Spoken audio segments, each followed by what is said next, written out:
یہ سوال آپ بھی سنیے گا کہ قائرہ صاحب آپ بھی کسی دور میں اپنی ایک نسل کو یہ کہہ رہے ہوں گے کہ ہمارے دور میں ایک ظالم حکمران آیا تھا عثمان بزدار، جس نے ہم پہ تلوار چلا دی تھی، اب تو وہ ظالم گنا جائے گا۔ نہیں، ابراہیم میر صاحب اس غریب آدمی کو، وہ ہمارے ساتھ شازم رہا، اس کو تو ہمیں یہ دوش نہیں دینا چاہیے، ہمیں اس کو دینا چاہیے جو یو ٹرن بادشاہ ہے، جو کہتے تھے کہ میں نے لوکل باڈیز کو مضبوط کرنا ہے، جو کے پی کے کی مثالیں دیتے تھے، جو ساری چیزوں کی مثالیں دیا کرتے تھے،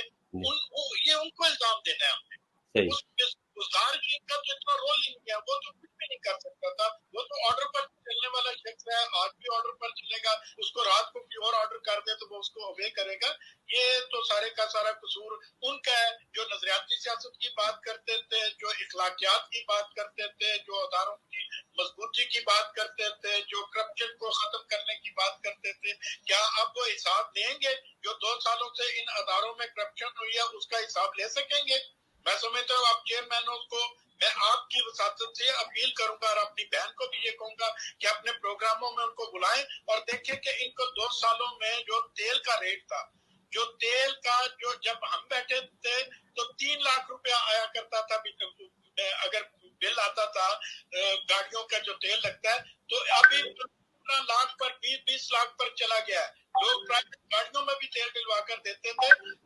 کرپشن کا کون جواب دے گا؟ اس کا بھی تو جواب اسی خان صاحب سے ہی ہم نے لینا ہے کہ خان صاحب آپ نے ان اداروں کو ڈیزالو کیا، کیا وجہ تھی؟ اگر آپ نظام بنانا چاہتے تھے، دیکھیں نا، اگر وہ کہتے ہیں کہ جی میں بہتری کرنا چاہتا، تو اس طرح ہے کہ اگر کل کو پیپلز پارٹی یا نون کی گورنمنٹ بن جاتی تو اگر وہ الیکشن کراتے اور پھر وہ ان اداروں کو ڈیزالو کر دیتے۔ لیکن آج ایک چیز بہتر ہوئی ہے کہ جو سپریم کورٹ کا فیصلہ آیا کہ آئندہ کوئی بھی غیر جمہوری طاقتیں یا جمہوری طاقتیں ان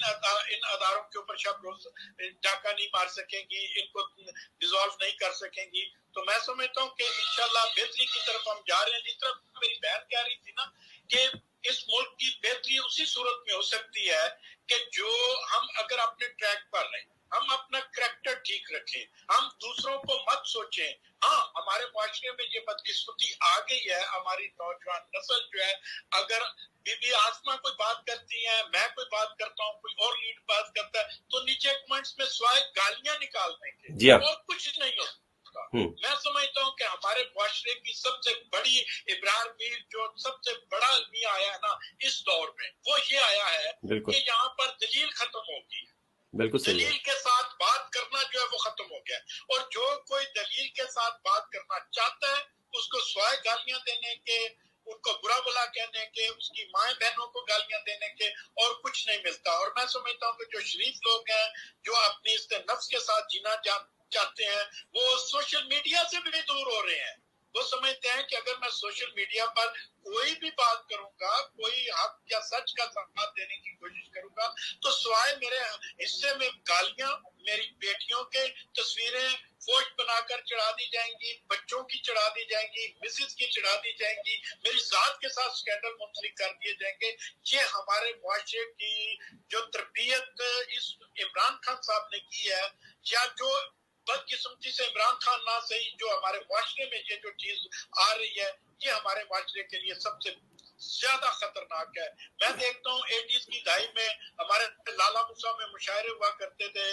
لوگ بڑے بڑے شاعر آتے تھے۔ آج آپ دیکھ لیں، حسینہ معین صاحبہ یا بہت سارے اور رائٹر جو ہیں، اس طرح کے رائٹرز آپ کو ملتے ہیں؟ اشفاق احمد صاحب جیسا رائٹر آج آپ کو ملتا ہے؟ یہ جو میری بہن بیٹھی ہوئی ہے، پچھلے دنوں جب یہ